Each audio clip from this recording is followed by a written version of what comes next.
So I would say that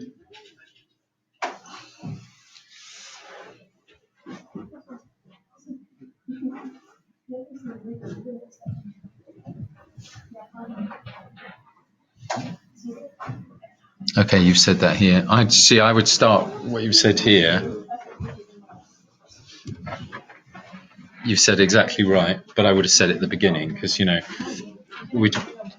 talking about flies, but why not start with the bigger picture and say, okay, so first of all, they're really isolated, and you might that connotation might be that they're free and they can go anywhere, but the kind of the twist there, or the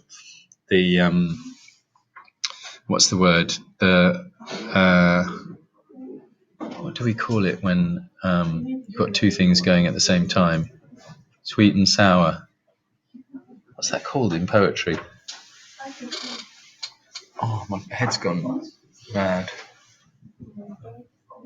Ghazala. When you're doing poetry and you have two things that are completely opposite put together, like sweet. What's it called? Juxtaposition. No. There's a particular word for it. Wait, when the two what? So like sweet and sour, when they're put together, something that means two opposite things. No. Oxymoron. Thank you. Oxymoron. Yeah, great. Okay. So can we say oxymoronic? Maybe you can't. It's quite fancy, but that's what's going on there, isn't it? They're in this huge, big, free environment, but actually it's really tight and close, and they can't move. So you could say something like, "This situation is oxymoronic," something like that. I think that would be fancy, but it'd be quite a cool thing to say.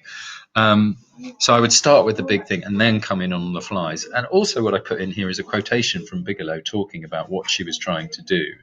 Okay, so do a little bit of research around it and see if you can find her talking about either this scene or her saying something about the kind of intimate reality of what she was trying to create in the film. Because all of this is very good, but you might just want to add a little bit of that in. I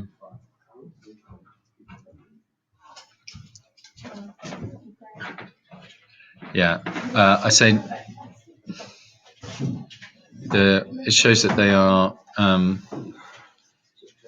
I would say, instead of saying this, this is good. The pawn's on a chessboard. Bigelow here suggests that the soldiers on both sides are expendable and can simply be replaced by other troops. Yeah.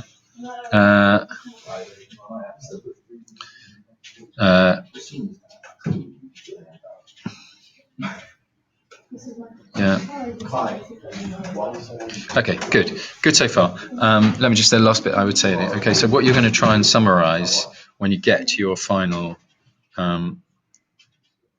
paragraph. Let's just see where you are. You look like you're way over. Words 791. No, you're way under. Is what she uses the scene for overall. Yeah, and I would say two things. One to put in there is she's repeated something that she's done at the very beginning of the film, which is using a star actor very briefly and then killing them. So at the very beginning of the film, Guy Pearce plays the bomb disposal expert who is killed. And at this stage, Ralph Fiennes has been killed. And this adds to the idea that anyone is expendable. It's a sort of meta-textual thing where she's saying, oh, yeah, you think people get killed. All right, here's a really important actor. Oh, he's dead.